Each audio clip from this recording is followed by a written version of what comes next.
Hello everybody, here's the other one I was telling you that I had ready to go. I'm also putting up the sweethearts because enough of you said yes. I just wanted to show you this is going to go very dark, so I used a little alcohol swab on it to show you just how beautiful the stone is that I'm working with right now. It's so smooth and soft and very clean.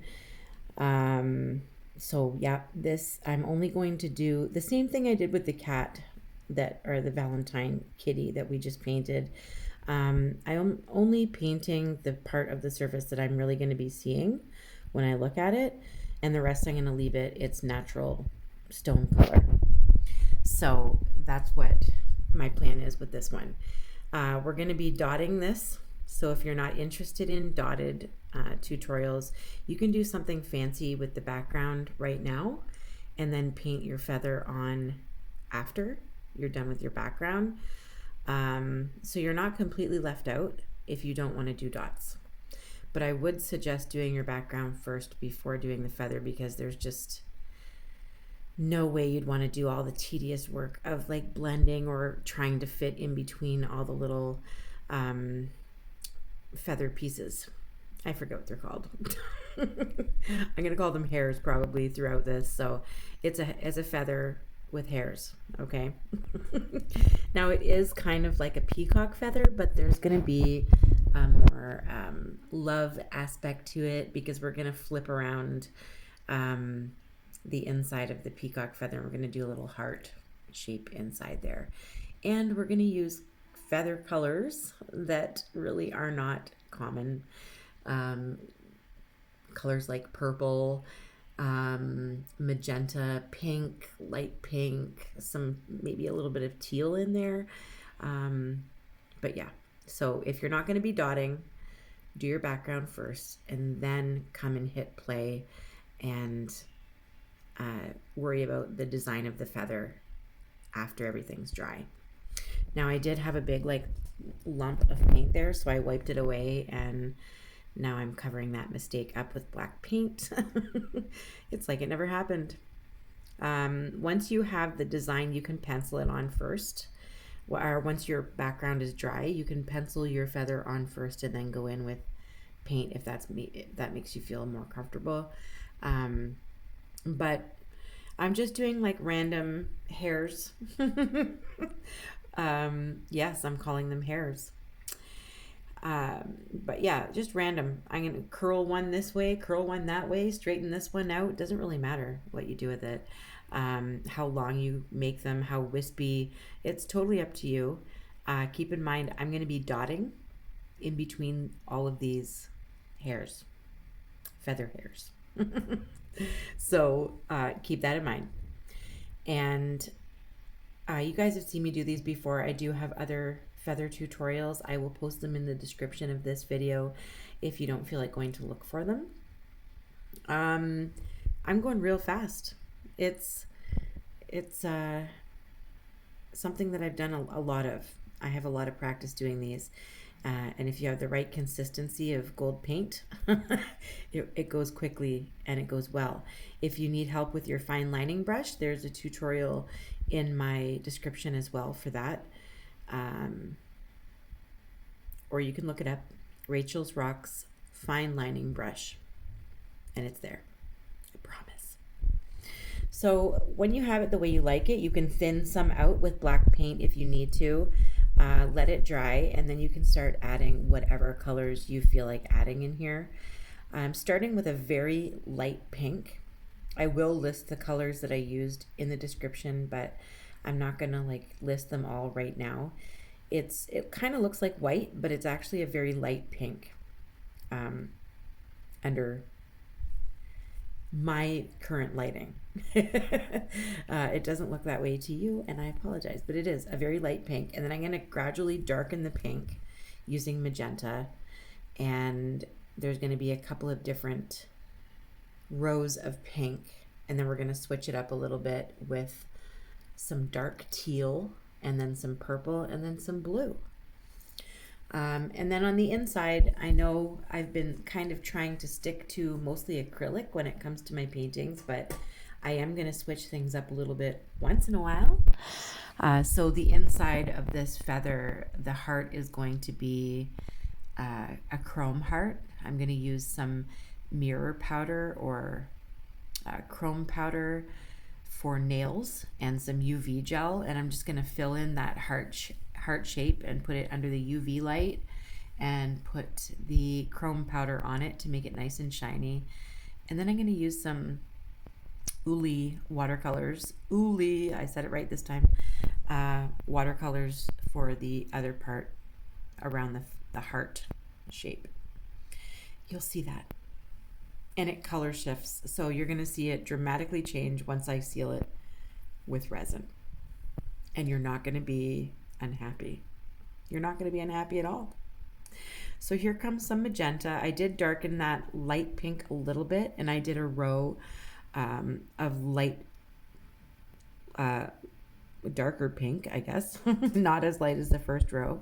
And now I'm adding magenta, but notice that I'm going like a little bit over top of the last row of the pink shade. I kind of overlap every section that I start a new color in. It just kind of blends them together a little bit nicer. There's not such a sharp, drastic change from one color to the next. They kind of mingle together before they turn into their own color. This is, once again, the method to my self-taught madness. Just trust me. I know that's the last thing you do when someone says that. You don't trust them. Trust me, it'll be beautiful. And if you saw that it was beautiful on the thumbnail, then you know I'm telling the truth. There is some nice teal blue here.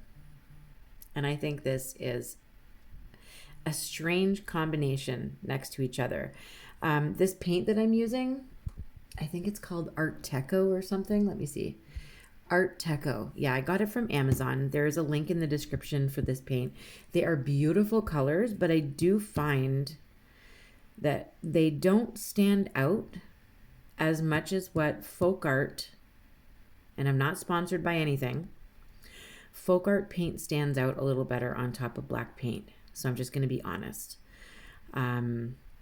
For dotting projects, I'm probably going to use, like for certain colors, I'll be using Folkart. But for painting, like for regular paintings on a bright background, these colors are fabulous. Or even dotting on a white background would be fabulous. But on top of the black, I feel like they're like kind of transparent maybe, and that black is showing through. But I'm just going to give you guys my opinions on the items that I'm using, and I'm finding it fabulous other than dotting it on top of black, because I just don't find the colors are as bright as I would like them to be. But they still look beautiful, and you'll see it resined, and the colors are going to stand out much more when it's resin, but you really can't see like how colorful this is right now.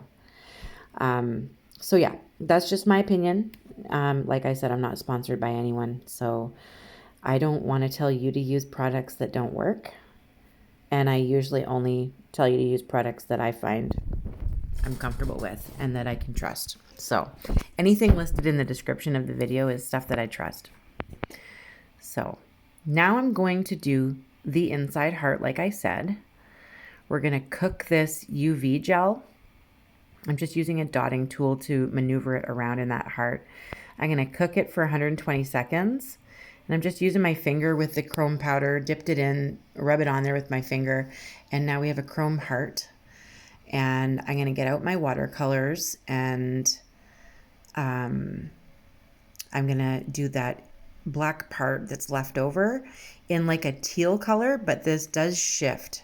The kind I'm using is the Vivid set, the Vivid buttons, and it does shift like crazy. So it looks teal right now, but it changes from like blue to purple, just depending on what light you're looking at it in. And I thought it would kind of go nice with all the colors that I picked out for the dots. if you know what I mean. Listen, I've left a clip at the end of this video before I show you it resined. Jackson always gets to see my rocks first, always.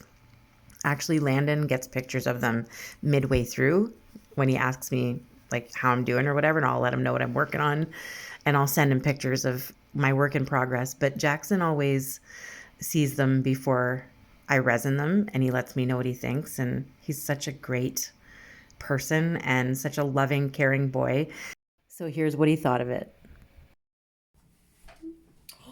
Oh, that's beautiful. Oh my gosh. That's great, Mom. I love all the colors on it. I love all the dots on it. Thank you. I love the different colors. I love how shiny it is in the light. It's amazing. Thank you. I'm going to go resin it now, and I'll be right back. Wasn't he sweet? Here it is. It looks stunning. The colors actually do look really, really nice together. I really like it. It's a little different. It's different. I did put a gold line around the outside just in case I forgot to mention that. Just separating the painted area from the plain natural stone. Not plain. It's beautiful. The beautiful natural stone. This is under natural lighting, so once again, some of it changes a little bit in color, but it still looks fantabulous. It's going to be headed into my Etsy shop along with a few more items, so go visit there if you want some of my stuff. I hope all of you have a happy Valentine's Day. If I don't have another tutorial up before then, I will, like I said, be posting pictures of Jax on the 11th of February because it's his birthday. Wish him a happy birthday for me and keep painting. Bye, guys.